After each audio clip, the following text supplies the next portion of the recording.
CRP तिथं गेली आणि म्हटली की माझं मानधन तुम्ही का देत नाहीये, मुलाखतीमध्ये सांगू शकत नाही काय झालं ते. त्याशी अतिशय वाईट अशी वागणूक त्या ठिकाणी.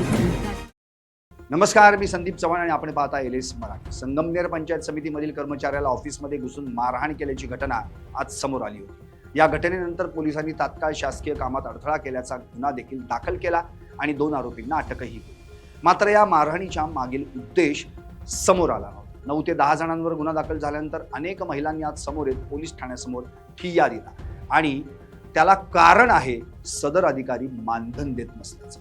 बचत गटाच्या माध्यमातून काम करणाऱ्या महिलेला गेल्या 9 महिन्यांपासून मानधन मिळत नसल्याचा आरोप करत या अधिकाऱ्यानं महिलेबरोबर विनयभंग केल्याची तक्रार पोलीस ठाण्यात देण्यात आली. विशेष म्हणजे या मारहाणीत बाळासाहेब थोरात यांचे चुलत बंधू शरद थोरात यांचंही नाव समोर आल्यानंतर संगमनेर विधानसभा मतदारसंघात झालेल्या सत्तांतरानंतर या राजकीय घडामोडी महत्वाच्या ठरणार. संगमनेर पंचायत समितीमधील तालुका अभियान व्यवस्थापकाला मारहाण झाल्याची घटना काल दुपारी घडली होती. त्यानंतर व्यवस्थापकानं दिलेल्या फिर्यादीनुसार बाळासाहेब थोरात यांचे चुलत बंधू शरद थोरात यांच्यासह त्यांची 2 मुलं आणि इतर 9 जणांवर गुन्हा देखील दाखल झाला. यातील 2 आरोपींना पोलिसांनी तत्काळ अटक करत न्यायालयातही हजर केलं.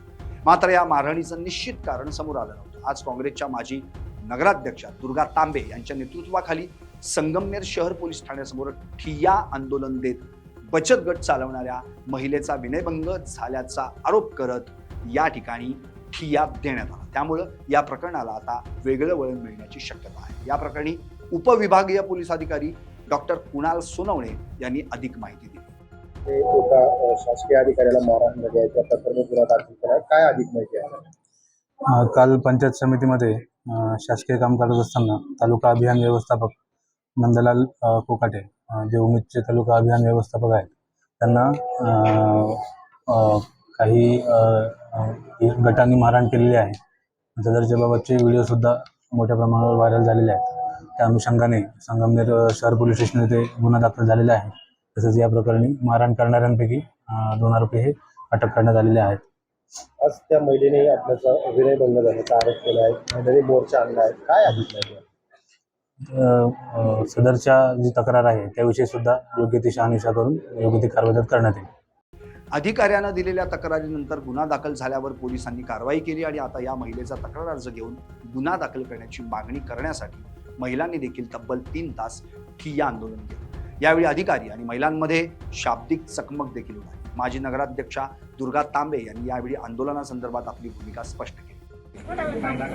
आज आम्ही पोलीस स्टेशनमध्ये आलेलो आहोत आणि इथं पोलीस स्टेशनच्या ऑफिसमध्ये आम्ही बसलेलो आहोत की त्याचं महत्त्वाचं कारण म्हटलं आपल्या बचत गटाच्या ज्या सीआरपी आहेत संगमनेर तालुक्यामध्ये बचत गटांचं जाळं जवळजवळ 25-30 वर्षापासून अतिशय चांगल्या प्रकारचं काम चालतं आणि आपली जी सीआरपी आहे त्या सीआरपीला जवळजवळ 9-10 महिने झाले तिथं मानधन हे दिलं जात नाही आणि गेल्यानंतर ऑफिसमध्ये पंचायत समितीच्या तिच्याशी नीट वागत नाही किंवा ज्या ज्या बचत गटाच्या सीआरपी जातात त्यांच्याशी ते अधिकारी अजिबात नीट बोलत नाही.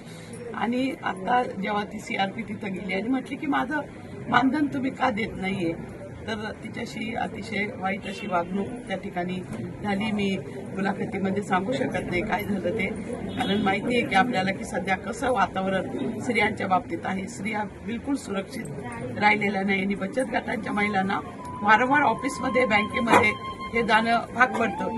तर आता ती महिला काल दुपारपासून या ठिकाणी बसलेली आहे की माझा गुन्हा दाखल करून घ्या. तिच्याशी जे वागलं गेलं अतिशय वाईट त्याच्याबद्दल, परंतु पोलीस स्टेशनने आधी सगळं कॉम्प्युटरमध्ये भरलं, कॉम्प्युटराईज केलं, परंतु नंतर अचानक त्यांना काहीतरी फोन आला आणि त्यांनी तिला सांगितलं की तुम्ही जा.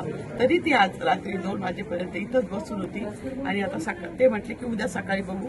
ती सकाळपासून इथं आली परंतु तिचा तो जो गुन्हा आहे तो नोंदवला गेला नाही.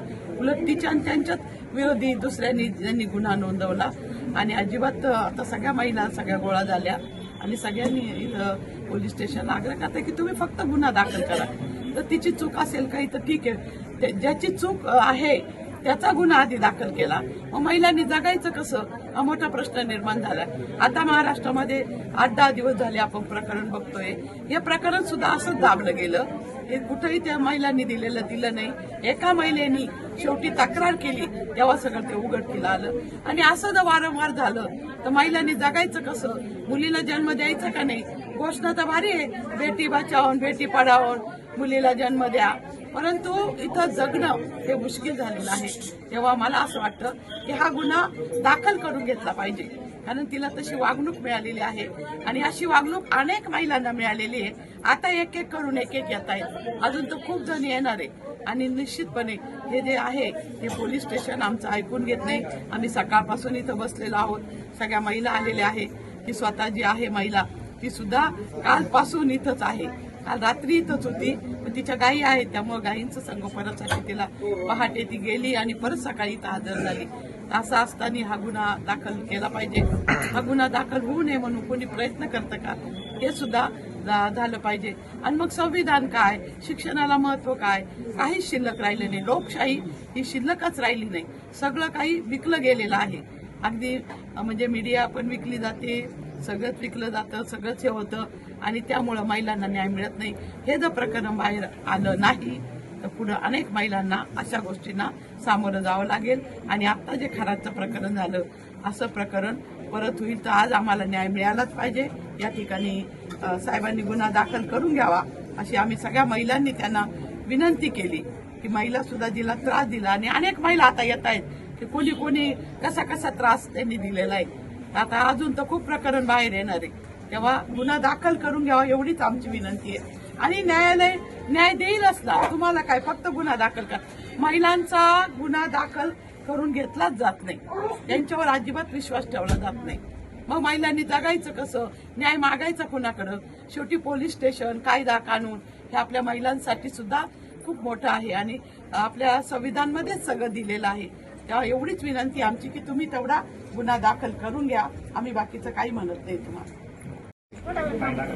आज आम्ही पोलीस स्टेशनमध्ये आलेलो आहोत आणि इथं पोलीस स्टेशनच्या ऑफिसमध्ये आम्ही बसलेलो आहोत की त्याचं महत्त्वाचं कारण म्हटलं आपल्या बचत गटाच्या ज्या CRP आहेत, संगमनेर तालुक्यामध्ये बचत गटांचं जाळं जवळजवळ 25-30 वर्षापासून अतिशय चांगल्या प्रकारचं काम चालतं आणि आपली जी CRP आहे त्या CRPला जवळजवळ 9-10 महिने झाले तिथं मानधन हे दिलं जात नाही. आणि गेल्यानंतर ऑफिसमध्ये पंचायत समितीच्या तिच्याशी नीट वागत नाही किंवा ज्या ज्या बचत गटाच्या CRP जातात त्यांच्याशी ते अधिकारी अजिबात नीट बोलत नाही.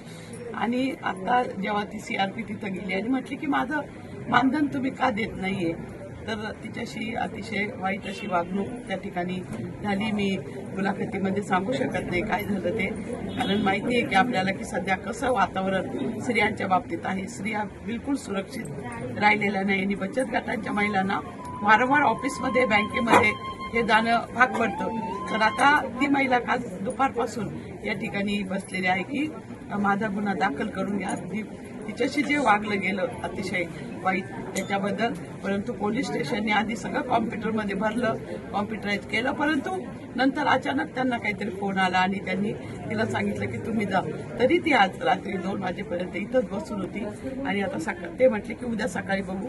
ती सकाळपासून इथं आली, परंतु तिचा तो जो गुन्हा आहे तो नोंदवला गेला नाही. उलट तिच्या त्यांच्यात विरोधी दुसऱ्यांनी ज्यांनी गुन्हा नोंदवला आणि अजिबात आता सगळ्या महिला सगळ्या गोळा झाल्या आणि सगळ्यांनी इथं पोलीस स्टेशनला आग्रह करताय की तुम्ही फक्त गुन्हा दाखल करा. तर तिची चूक असेल काही तर ठीक आहे, ज्याची चूक आहे त्याचा गुन्हा आधी दाखल केला. मग महिलांनी जगायचं कसं हा मोठा प्रश्न निर्माण झाला. आता महाराष्ट्रामध्ये 8-10 दिवस झाले आपण प्रकरण बघतोय. हे प्रकरण सुद्धा असंच दाबलं गेलं. हे कुठेही त्या महिलांनी दिलं नाही. एका महिलेनी शेवटी तक्रार केली तेव्हा सगळं ते उघडकीला आलं. आणि असं जर वारंवार झालं तर महिलांनी जगायचं कसं, मुलीला जन्म द्यायचा का नाही. घोषणा तर भारी आहे, बेटी बचाओ बेटी पढाओ, मुलीला जन्म द्या, परंतु इथं जगणं हे मुश्किल झालेलं आहे. तेव्हा मला असं वाटतं की हा गुन्हा दाखल करून घेतला पाहिजे, कारण तिला तशी वागणूक मिळालेली आहे आणि अशी वागणूक अनेक महिलांना मिळालेली आहे. आता एक एक करून एक येत आहेत, अजून तर खूप जण येणार आहे. आणि निश्चितपणे हे जे आहे हे पोलीस स्टेशन आमचं ऐकून घेत नाही. आम्ही सकाळपासून इथं बसलेलो आहोत, सगळ्या महिला आलेल्या आहेत. ती स्वतः जी आहे महिला ती सुद्धा कालपासून इथंच आहे. काल रात्री इथंच होती, पण तिच्या गायी आहेत त्यामुळे गायींचं संगोपनासाठी तिला पहाटे ती गेली आणि परत सकाळी इथं हजर झाली. असं असताना हा गुन्हा दाखल केला पाहिजे. हा गुन्हा दाखल होऊ नये म्हणून कोणी प्रयत्न करतं का हे सुद्धा झालं पाहिजे. आणि मग संविधान काय, शिक्षणाला महत्व काय, काहीच शिल्लक राहिलं नाही. लोकशाही ही शिल्लकच राहिली नाही. सगळं काही विकलं गेलेलं आहे. अगदी म्हणजे मीडिया पण विकली जाते, सगळंच विकलं जातं, सगळंच हे होतं आणि त्यामुळं महिलांना न्याय मिळत नाही. हे जर प्रकरण बाहेर आलं नाही तर पुढं अनेक महिलांना अशा गोष्टींना सामोरं जावं लागेल. आणि आता जे खराचं प्रकरण झालं असं प्रकरण परत होईल तर आज आम्हाला न्याय मिळालाच पाहिजे. या ठिकाणी साहेबांनी गुन्हा दाखल करून घ्यावा अशी आम्ही सगळ्या महिलांनी त्यांना विनंती केली की महिला सुद्धा जिला त्रास दिला आणि अनेक महिला आता येत आहेत की कोणी कोणी कसा कसा त्रास त्यांनी दिलेला आहे. आता अजून तर खूप प्रकरण बाहेर येणार आहे, तेव्हा गुन्हा दाखल करून घ्यावा एवढीच आमची विनंती आहे. आणि न्यायालय न्याय देईलच ना. तुम्हाला काय फक्त गुन्हा दाखल कर, महिलांचा गुन्हा दाखल करून घेतलाच जात नाही, त्यांच्यावर अजिबात विश्वास ठेवला जात नाही. मग महिलांनी जगायचं कसं, न्याय मागायचा कुणाकडं? शेवटी पोलीस स्टेशन, कायदा कानून हे आपल्या महिलांसाठी सुद्धा खूप मोठं आहे आणि आपल्या संविधानमध्येच सगळं दिलेलं आहे. तेव्हा एवढीच विनंती आमची की तुम्ही तेवढा गुन्हा दाखल करून घ्या. आम्ही बाकीचं काही म्हणत नाही तुम्हाला. गेल्या विधानसभा निवडणुकीत संगमनेर शहरात सत्तांतर झालं, त्यानंतर अनेक वेळा श्रेयवादावरची लढाई देखील समोर आली. त्यामुळं काल झालेल्या मारहाणीनंतर आज झालेल्या महिलांच्या आंदोलनासंदर्भात पोलीस तपासात काय निष्पन्न होणार हे पाहणं महत्त्वाचं ठरणार. LS मराठी, अमोल माटकर, शिर्डी.